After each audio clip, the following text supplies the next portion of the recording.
and gentlemen, welcome back to another One Human video. Today, we're gonna be doing the Jaws build. This weapon right here is a weapon that is good for PvP and is good for PvE. This thing basically clears ADS. You shoot any small mob and anything around it will basically get demolished. Let's get into the basics how this gun works. I'm gonna tell you what it's based off, how does the damage work, and what you need to build for it. You can get this pistol by randomly RNGing it in Echoes from the Rift over here, but that is RNG and I hate RNG in games. I never do that.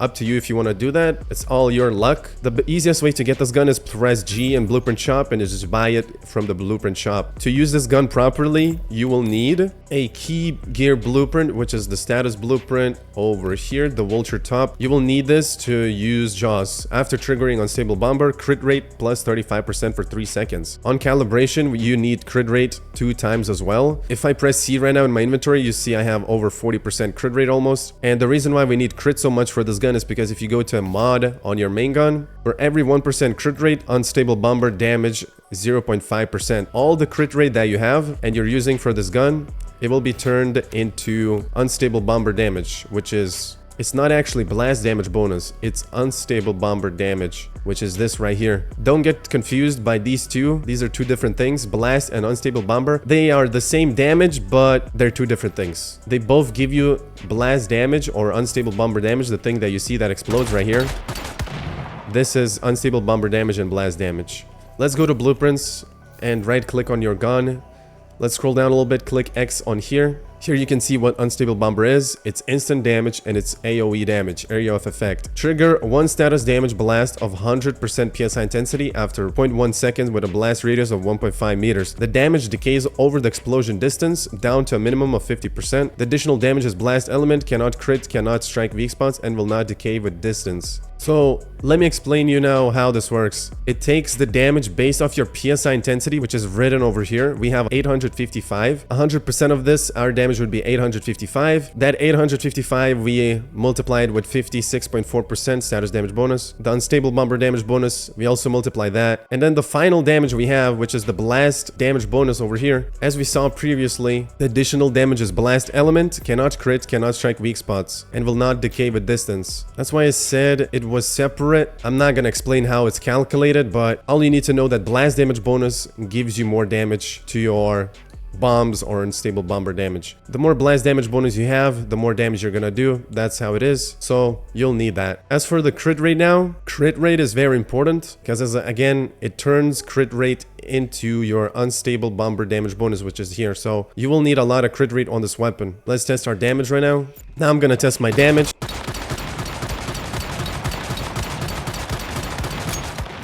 I'm just kidding, this damage is inflated. Just because I summoned a Deviant, I will do 50% more damage. I'm not sure if this works in PvP, but normally I don't really use this in PvP. In PvE, you summon the Deviant, you shoot zombies, you'll do 50% more damage or melt bosses, but I don't do this, so you wouldn't really use this unless it works in PvP. That's my mindset.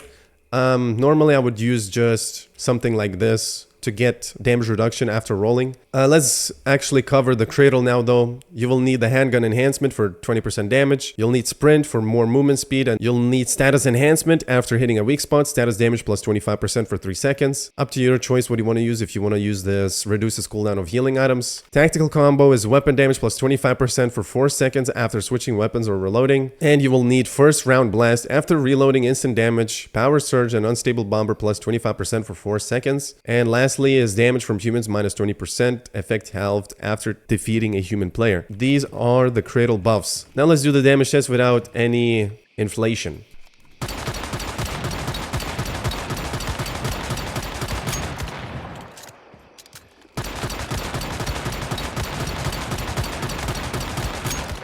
That is the damage we are doing. Now, if I don't hit the headshots, so we will lose the 25% status damage.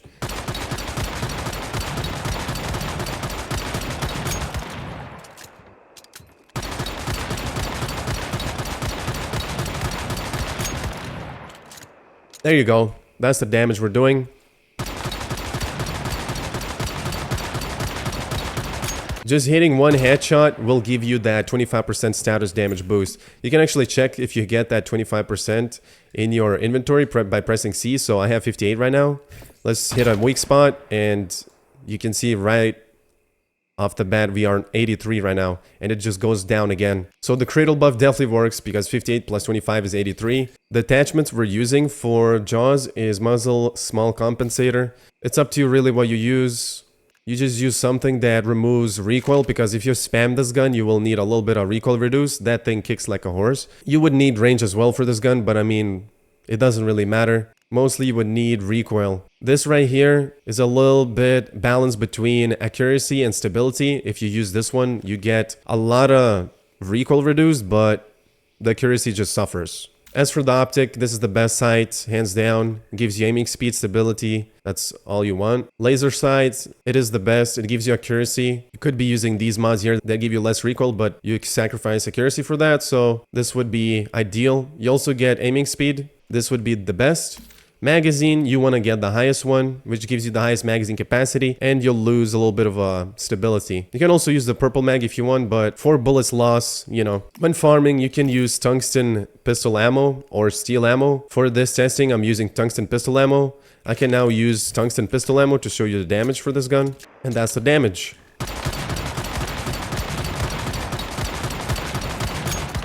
Tungsten pistol ammo. You can run double jaws. The calibration on this gun is fire rate plus 25%, magazine capacity plus 40%, and attack minus 15%. What an attack means is that the wide damage that you do is the attack. It does not count for status damage or blast damage or whatever. The attack is just basically pure raw bullet damage. We're gonna go through ammo you need to use for this gun real quick. So if we go to tungsten pistol AP, this is AP ammo, by the way. It's not tungsten ammo, it's AP ammo. So this is the best ammo to use with gunpowder. You will do damage per shot plus 15%. Damage per shot means your bullet, which is the wide damage and crit damage you're seeing. It doesn't count for blast or any other damage. PSI intensity plus 15%. Nice, we need that. Now, you could be using this one. Triggering shock or unstable bomber increases PSI intensity by 12% for 3 seconds. And PSI intensity plus 15%. So you will not do plus 15% damage per shot. Basically, your blast damage is going to do more damage. Unstable bomber is what we are using. This ammo also works for power surge. And for farming, you can use steel ammo, but you can see that you get only 5% damage per shot, 5% PSI intensity, so this wouldn't be ideal for PvP. And if you want a little bit more damage, you can use tungsten pistol bullet. Although tungsten is acid, kind of expensive, so I would basically use steel ammo for everything in the game and tungsten pistol AP ammo for PvP and really hard bosses. The gold ore ammo is very expensive to craft. It costs 30 gold ore, 10 stardust, and 3 tungsten. The most expensive part is probably the gold ore. You can basically craft 40 ammo from just one gold ore node. So consider this as one gold ore node will give you 40 pistol AP ammo. Alright, now let's go through the mods. On the gun, we need Reckless Bomber. It's a must. There's no other mod to use. On the head, you need to use Fateful Strike. Cannot deal weak spot damage, crit rate plus 10%, and crit damage plus 30%. You can use Fateful Strike, or you can use Deviation Expert. This will remove range from you, give you fire rate, and will give you plus 20% status damage. However, I think Fateful Strike is better than Deviation Expert, unless you want to start going crazy with it. That's how fast it shoots. Let's actually put on better ammo, so we can get the maximum damage with this. I would still prefer Fateful Strike because crit rate plus 10%, that crit rate turns into blast damage and you get also crit damage. Also, if you're wondering, does crit damage not work on this gun? No, it does work. Although here it says that the additional damage is blast elemental, cannot crit, cannot strike weak spots. This is just the blast damage multiplying your unstable bomber damage. However, unstable bomber can and will crit. If you take a look at the weapon's passive, every 4 hits will trigger Unstable Bomber. Crit hits count as +1 hits. After defeating an enemy, blast damage plus 30% for 12 seconds. Unstable Bomber can crit. Crit rate plus 25%. So it can crit and can do crit damage. How this gun works is every 4 hits you trigger a bomb. If you crit, that counts as 2 hits. So if you crit 2 times, that you will need only 2 crits to trigger Unstable Bomber. It's pretty basic. But yeah, if you see anyone doing this, summoning the Deviant, and just, you know, clip dumping like this, I would just click off the video because they're just inflating the damage. Even though what you really care about is just pure DPS without any buffs. which is the damage we're getting right there. Now, food buffs that you can use is the whimsical drink for the food buff. You can find that food buff exactly from this spot over here. You just go there into the POI and loot the house. You'll find the whimsical drink over there. If you wanna, that whimsical drink will give you PSI intensity. Although it's up to you if you want to use that. There's many other buffs you can use, such as movement speed for PP and other stuff, or HP buff. I don't really use the PSI intensity food buff for damage. Let's cover the mods we're using for mask. We're using the point detonation. When unstable bomber hits only one enemy, unstable bomber final damage plus 25%. This damage applies on the final calculation. The game basically applies status damage, blast damage, all of these buffs, and then finally it applies the point detonation last final damage, I guess. This mod is a need for Jaws. There's no other mods to run. This is the only mod you will need to run on your mask. For gloves, we're using crit amplifier, crit rate plus 10%, crit damage plus 15%. You could use a status damage if you want. If you don't have this, let's actually try that and see how it works. And you can see we're getting the same DPS, but it really doesn't matter. You can use crit amplifier or status enhancement.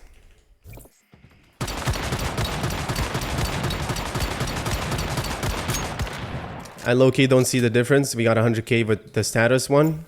And if I swap now to crit amplifier,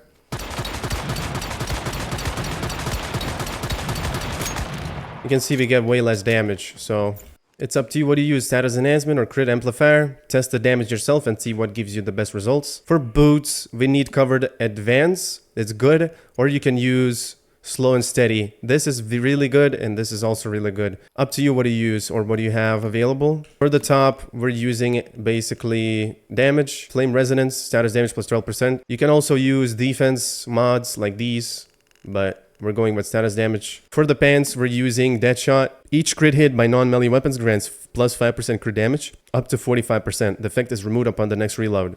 So when you do a crit, you'll just keep gaining that 5% over and over until you reload, and then it starts from 0 again. That's the mod. Really, you could use a status amplification over here when the magazine is empty. Status damage plus 10% for 12 seconds, up to 3 stacks.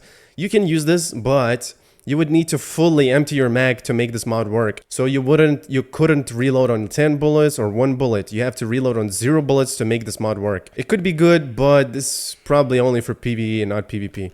Deadshot would be the way to go for Jaws. I have a full sheet of mods list, so if you're looking for any mods over here, you will find them in my mod sheet.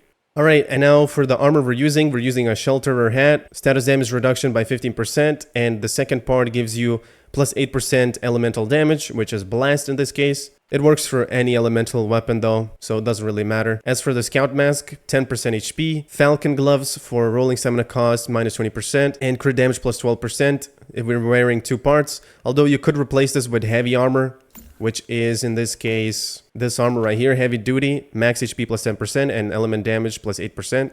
If you use this, that would be even more damage you would do. The reason we're using Falcon is because the person likes to roll a lot. So if you want to replace Falcon, you can use the Storm Viewer, whatever this thing is called. You can use the Storm Armor. It reduces rolling stamina by 20% and magazine capacity, and it's legendary. So replacing purple will give you more if you use this. But the purple that we are using right now, as you can see, it's 4 stars. So the purple armor, 4 stars, is probably better than the legendary armor because we started up so much, and it gives you more HP and it gives you more PSI intensity. The way you start these blueprints up, you go to blueprints, you go to armor, right click, and then you just put in the blueprints you have like this, and then you enhance. Vulture top, you will need this armor again for Jaws, and it's a key armor. You can see it's glowing this rainbow color, whatever that is. You will need 1 armor for this. And then lastly, shelter pants, the second part. If you want, you can replace the Falcon by heavy or Storm Viewer and or Bastille, 1 part. That's basically it for this build, ladies and gents. Thanks for watching. I hope this was helpful. This build was for phase 2, not phase 3, not phase 1. So don't get confused. All the mods in phase 2 are obtainable from looting weapon crates and gear crates that this character is wearing. On phase 3, we will unlock a hard mode dungeon. So we'll be able to get better modifications for our gear with like this. For example, we'll be able to get a Deadshot with a purple substat or a blue substat. And on phase 4, we will get even better dungeons or silos. We will unlock a new boss fight, which is level 60. That boss is going to give us good mods as well. So, yeah. Make sure to check out my mods list video. I explain how to farm mods. I also show you my full list of mods. So that's it for this video, ladies and gents. Thanks for watching, and I'll see you guys in the next one. Take care and peace out.